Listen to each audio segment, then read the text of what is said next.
If you're in your 20s and you feel like you're already behind in life, despite working hard, despite trying to be productive, despite doing what you're supposed to do, you're not lazy. You're reacting normally to a system that's designed to make you feel like you're never doing enough. And today, I want to explain why that pressure exists, and more importantly, how to use it without burning yourself out. Because the pressure to succeed? It's not a personal failure. It's structural. Setting the frame. I talk to students, young professionals, people in their early 20s. They say the same thing. I feel like I should be further ahead by now. And what's wild is, most of them are actually doing fine. But the pressure doesn't come from reality. It comes from comparison, from timelines, from expectations we didn't consciously choose. So let's break this down. There are 4 invisible forces quietly creating this pressure, and once you see them, everything starts to make more sense. Force number 1. Success became an identity. Here's the first one. Success used to be something you worked toward. Now, it's something you are. Think about it. Grades don't just measure learning, they measure intelligence. Productivity doesn't just measure output, it measures discipline. Income doesn't just measure money, it measures worth. So when something goes wrong, it doesn't feel like, oh, that didn't work. It feels like, there's something wrong with me. That's why failing a class, missing a deadline, or falling behind hits so hard. It feels existential. And when success becomes your identity, pressure becomes constant. Because you're not just protecting a goal, you're protecting who you think you are. And honestly, that pressure alone would be manageable. But then there's the second force. And this one quietly messes with your brain every single day. Force number 2. Social comparison is now algorithmic. Humans evolved to compare themselves to about 150 people. Friends, family, classmates. That's it. But today, your comparison pool is infinite. Social media doesn't show you average effort. It shows you top 1% results, packaged perfectly. You see, the student who woke up at 5 a.m. and changed their life. The 22-year-old making 6 figures. The creator who's productive, fit, disciplined, and somehow never tired. And your brain doesn't go, oh, this is a curated highlight reel. It goes, why am I not like this? So you compare. You're behind the scenes to everyone else's final edit. And no matter how hard you try, you feel behind. Because the comparison itself is distorted. Force number 3. The timeline is compressed. This one is subtle, but powerful. We're constantly told, by 25, you should have it figured out. By 30, you should be successful.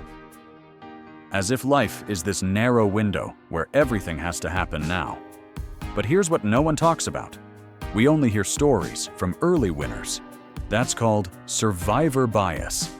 We don't see the thousands of people who took longer, changed paths, failed quietly, and still ended up successful later. We confuse early visibility with actual success. And because of that, normal growth starts to feel like failure. And then, on top of everything, there's one final force that turns all this pressure into burnout. Force number 4. Productivity. Culture moralizes rest. Somewhere along the way, we learned this equation. Busy equals valuable.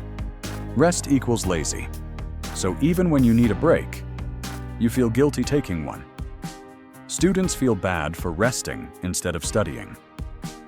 Young professionals feel bad for not optimizing every hour. Hustle gets framed as discipline. Burnout gets framed as weakness. So the pressure never turns off, because rest feels undeserved. And eventually, your motivation collapses. The reframe. Pressure is a signal. Now here's the shift. This is the most important part of the video. Pressure is not a verdict on your worth. It's a signal. Here's a simple model I want you to remember. Pressure equals values times uncertainty. You feel pressure because You care deeply. And you don't have clarity or control yet. That's it. Pressure doesn't mean something is wrong with you. It means something important needs structure. So instead of thinking, something is wrong with me, try this. Something I care about needs a better system. That changes everything. Practical takeaway number 1. Process anchors. First action. Stop chasing vague outcomes like, I need to be successful. That creates endless pressure. Instead, anchor to process goals. For example, I show up for 90 minutes of focused work, 5 days a week. That's it. You can control that. Pressure drops when your goals live inside your control zone. Practical takeaway number 2. Define personal success. Second action. Ask yourself this and actually sit with it. If no one could see my progress this year, what would success look like? Not Instagram success, not resume success, your success. This question alone breaks algorithm-driven pressure. Practical takeaway number 3. Schedule recovery. Third, and this one matters more than people realize. Rest is not a reward. It's infrastructure. If you don't schedule recovery, burnout will schedule it for you. Treat rest like a habit. Like sleep. Like nutrition.